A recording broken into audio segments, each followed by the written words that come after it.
welcome back to Dinner and a Tip. My name is Brenda. I'm going to be your cooking guide. If you haven't already, please subscribe. So one of my favorite things that I made recently was a shrimp bruschetta or bruschetta, however you want to say it. And I did a steak bruschetta too, which was super good. So I'm kind of in a bruschetta kick right now, but I'm going to switch it up, and actually we're going to do a chicken bruschetta grilled sandwich. And I also belong to a Facebook group called Women Blackstone Owners, which if you haven't seen them, I suggest highly to go subscribe to their page. They're a lot less drama, easygoing group of ladies. So hi everybody from that group. But I noticed one thing they've been complaining about is one, their chicken is too dried out, and two, when they do a marinade, it gets blackened. So I'm going to show you how to solve both of those tricks. So I did this marinade earlier today. So this is just Kenmore's Italian dressing. And the secret one is if you have any sugar in your marinades, and even sometimes with this, you're still going to get the burn marks on it.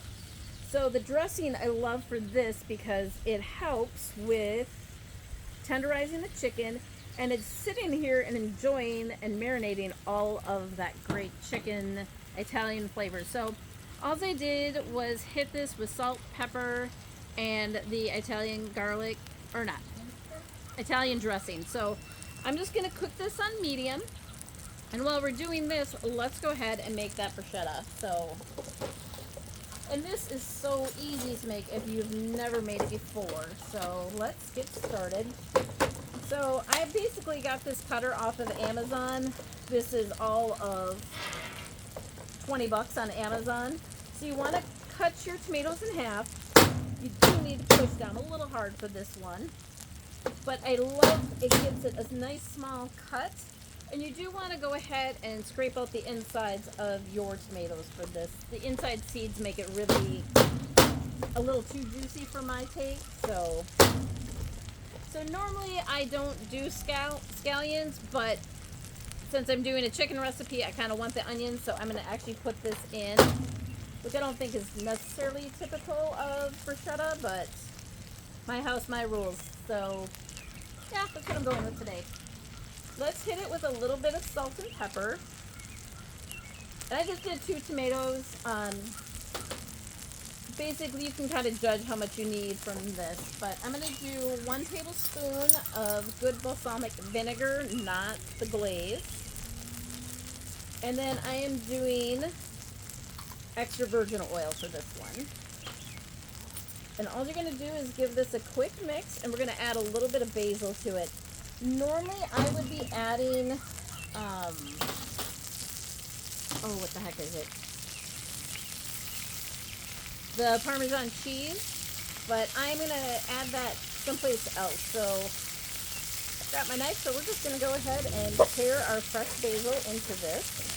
And then we're going to set this aside. Usually I like to do this probably about 30 minutes ahead of time, just because it gives it a little bit better flavor, but we don't have that kind of time today. So basically, look how awesome that is already. And basically, it's one of the easiest dishes that kind of looks fancy, but not always necessarily that fancy. So, all right, let's go get our chicken and give that a flip.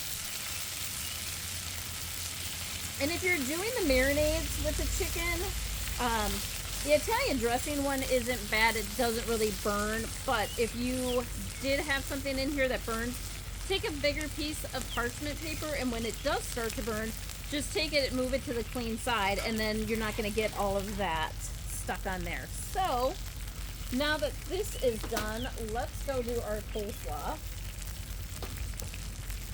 I was one of those people that always was paying for the coleslaw dressing, and I did not honestly realize how easy this was and how few ingredients you actually need. I'm going to cut this recipe in half, but I'm going to go ahead when I list it. I'm going to do the full measurements if you're doing 1 full bag. And I do cheat. I just do the tri-colored coleslaw. So it's going to be 1/2 cup of mayo. You're going to do 2 tablespoons of sugar, or I'm sorry, 2 teaspoons of sugar. We're going to do some of the Dijon mustard. We're going to do 1 tablespoon of that. And one thing I really love adding to our coleslaw is actually honey. So we'll do a tablespoon of that.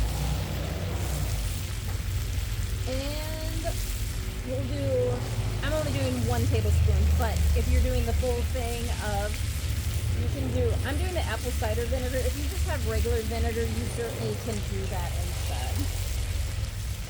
All right, so now that we've got that done, we're just gonna give this a quick mix. And I like to get the mix on this first before I go ahead and add everything else.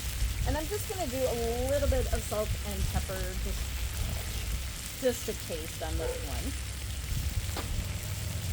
All right, let's get our coleslaw a quick mix.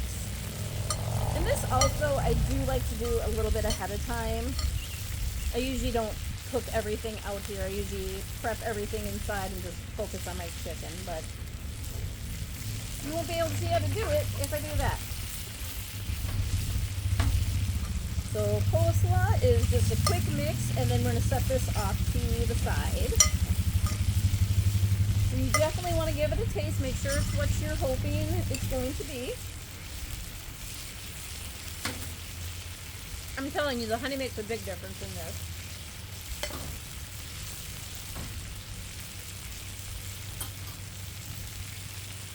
Sorry, took too big of a bite. So for this sandwich, I'm going to do ciabatta bread. Just because with the tomatoes in this, there's a lot of liquid in it. If you're doing a hamburger bun, I think it would absorb too much.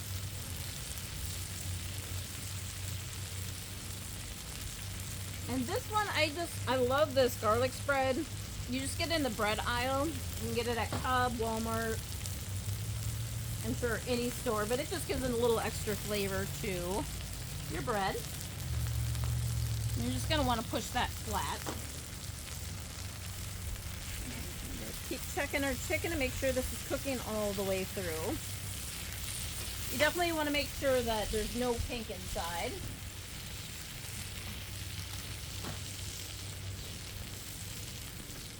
All right, let's see if the spatula is strong enough. Nope. So we are gonna go ahead, finish letting this chicken cook. I'm gonna get actually a thermometer for this one to verify, to make sure that it's cooked all the way through. So while we're cooking our ciabatta bread, one thing I like to do is actually have just a cooling rack next door. Throw the bread on there if it gets done faster than everything else. That way you don't have to worry that you're gonna burn your bread. And I do want a little bit more crispy bread, just because of the moistness of the chicken and the bruschetta on this. All right. Well, we're gonna take a 2-minute break. Well, I'm taking a break. I'll be right back. All right, so now our chicken is just about done. I'm gonna go ahead and throw some of our bruschetta actually on the grill. And then we're going to cover this with some cheese. And this way you can kind of get rid of some of the juices that are in the bruschetta. And we're just going to take and cover this with our cheese. So even though this doesn't have a lot of sugar in it, you can see if I was cooking on the grill that this actually would have been on my chicken. So when you're using that parchment paper, you don't have to worry about that happening. And then I'm gonna, while that cheese is melting, I'm gonna hit this with just a little bit of the Parmesan cheese. Can't have bruschetta without the Parmesan. So let's check that, and that is melted. We got our bread that's all toasted. We're gonna grab one of our pieces of cooked chicken. If you're doing this chicken, remember 175, or make sure you're cooking it with the heat off. Or, I'm sorry, make sure that there's no pink in the chicken.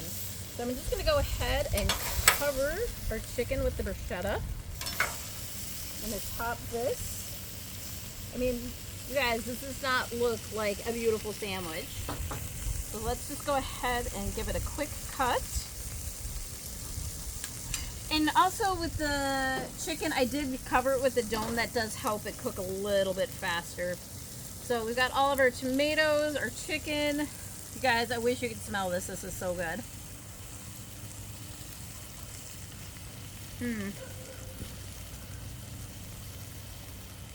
Sorry, I almost just choked on camera. I love the tomatoes that are cooked just a little bit. They just take about less than 1 minute, just enough to get that cheese melted. Thanks for subscribing, and we'll see you next time.